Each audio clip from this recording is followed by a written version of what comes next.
Bonjour tout le monde. Aujourd'hui, on va voir le chapitre 5, la diffusion de l'information pour poursuivre notre cours de l'économie et organisation administrative des entreprises pour la première année baccalauréat sciences économiques et gestion. Donc, pour commencer, j'aimerais bien faire un rappel. Donc, on a déjà définit l'information comme étant tout élément susceptible d'être utilisé par l'entreprise pour sa gestion. Puis, on a fait le cycle de traitement de l'information.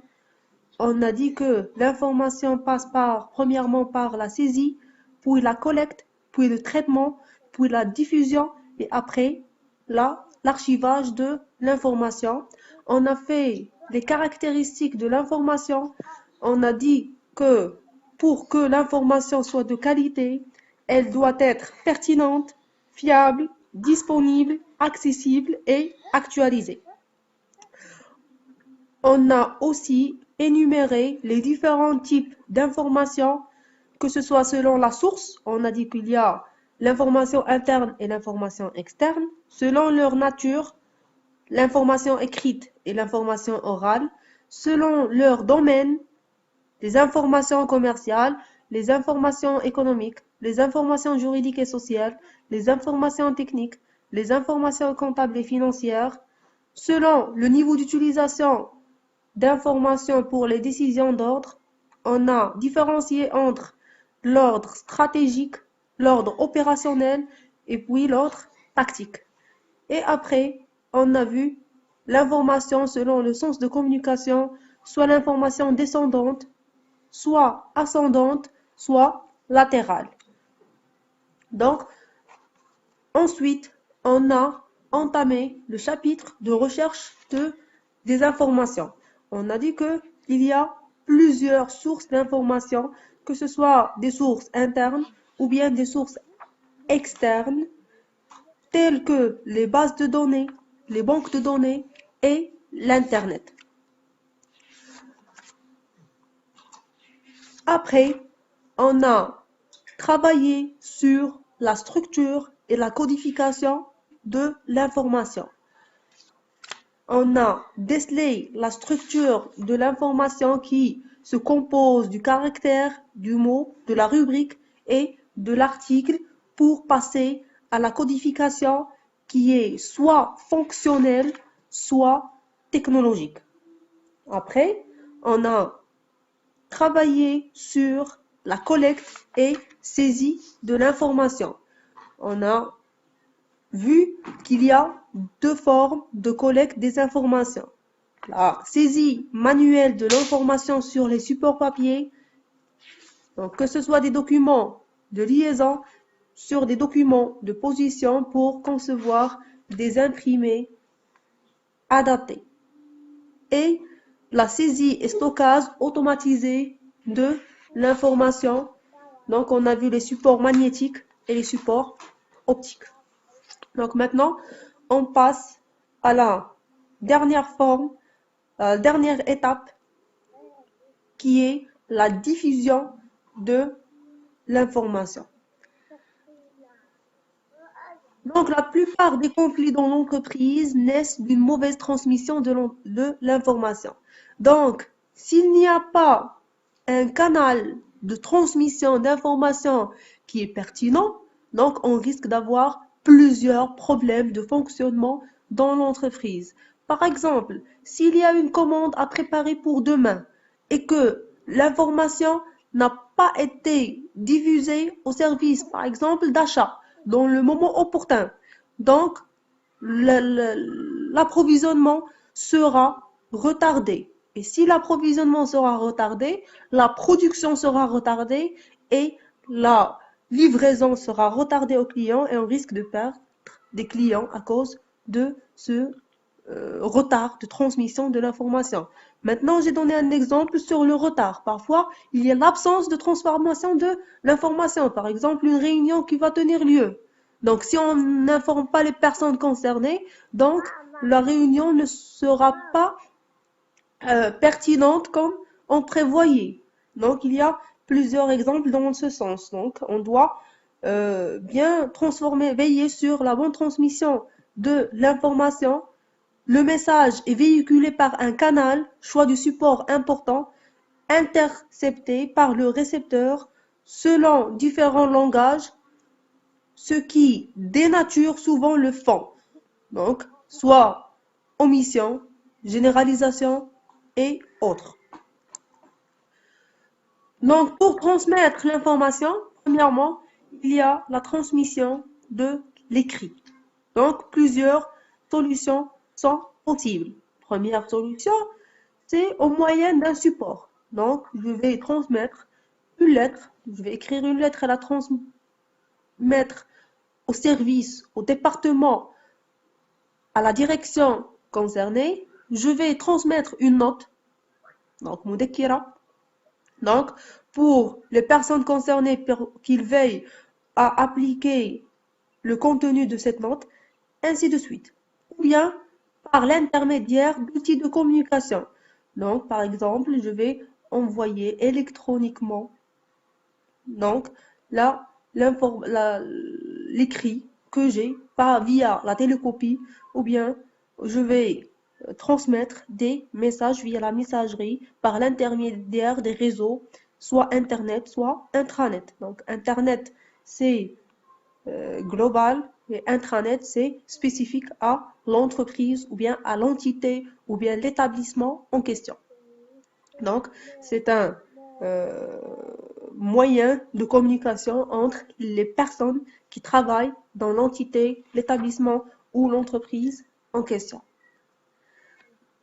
Donc, deuxièmement, je peux transmettre les informations visuellement. Donc, la transmission d'informations visuelles. Donc, il y a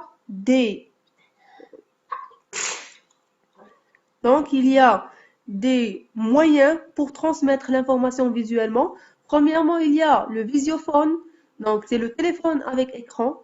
Donc, pour transmettre les informations visuellement, donc je vais voir la personne concernée et je vais lui transmettre les informations que je veux lui transmettre. La conférence permet à plusieurs collaborateurs de se réunir à tout moment, indépendamment de leur éloignement géographique.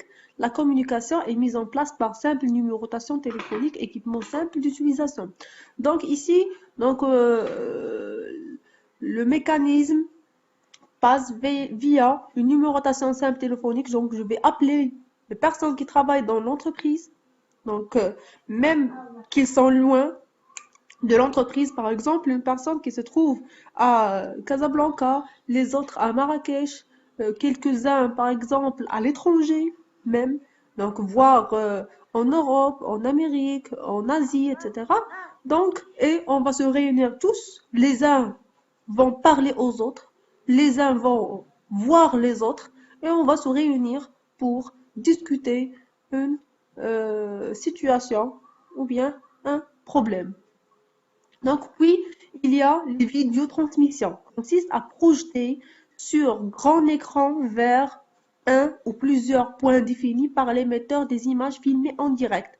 Les vidéotransmissions, donc, on va transmettre les messages via un grand écran pour que l'émetteur voit des images filmées en direct. Donc, par exemple, cela se traduit dans les rues, par exemple, s'il y a un match ou bien s'il y a, par exemple, une grande entité, une multinationale, donc il y a des grands écrans dans ces filiales pour leur transmettre les messages directement d'une manière qui est filmée et en direct pour que ça soit plus compréhensible. Et dernièrement, on a les vidéoprojections interactives. Donc, ce sont des projections qui sont interactives. Donc, ce genre de vidéo est utilisé dernièrement plus dans les entreprises, dans l'enseignement, dans un grand nombre de domaines. Ça nécessite un peu des moyens plus développés, mais de plus en plus, il sera adapté par toutes les entreprises dans le futur. Donc, on passera à la transmission des messages oraux. Donc, je vais transmettre un message oralement. Donc, via la voix. Donc, soit par téléphone. Donc, je vais appeler par le téléphone de bureau, le téléphone fixe, par exemple, une entreprise, ou bien je vais appeler les responsables, les directeurs, les ouvriers, les techniciens, etc., via le mobile, via le téléphone portable, ou bien via le smartphone, donc par exemple, ainsi de suite. Ou bien je vais laisser des messages oraux au répondeur. Donc, par exemple, j'appelle, je trouve la boîte vocale, je trouve, pardon, le répondeur. Donc, je vais transmettre mon message. Donc, bonjour Monsieur X. Donc, je vous ai appelé pour vous dire que, etc., etc. Donc, que par exemple, on aura euh, un besoin dans la chaîne de production de tel ou bien merci de me joindre lorsque vous entendez mon message ou bien merci de me envoyer un devis ou bien une facture ou bien ainsi de suite. Donc je vais laisser mon message oralement. Donc, les, Donc, les moyens d'échanger et de partager l'information ne cessent de se multiplier au fur et à mesure que fusionnent les technologies de l'informatique et celles de télécommunication. Donc, l'espace numérique réduit les distances. Donc, cela est présent aujourd'hui dans nos jours. Donc, il y a plusieurs moyens de diffuser les informations, que ce soit via nos smartphones. Donc, il y a plusieurs applications. Donc, Messenger, Facebook, WhatsApp, d'autres applications, par exemple Instagram, Twitter et autres. Donc maintenant, c'est plus facile de transmettre des informations et on a plus de support à utiliser.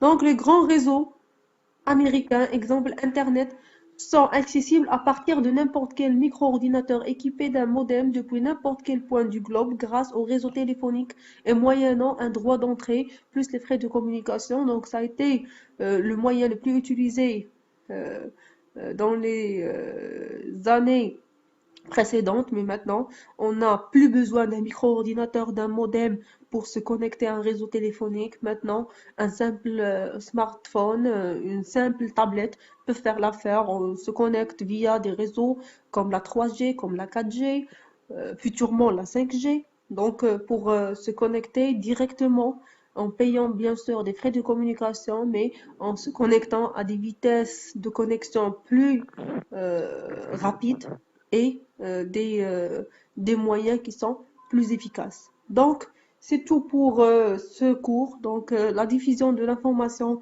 Donc, maintenant, comme vous savez, la diffusion de l'information n'est pas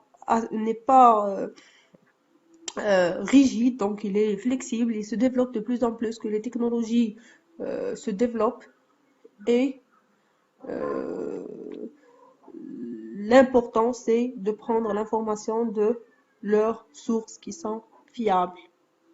Donc merci pour votre attention et rendez-vous dans le prochain cours. Merci.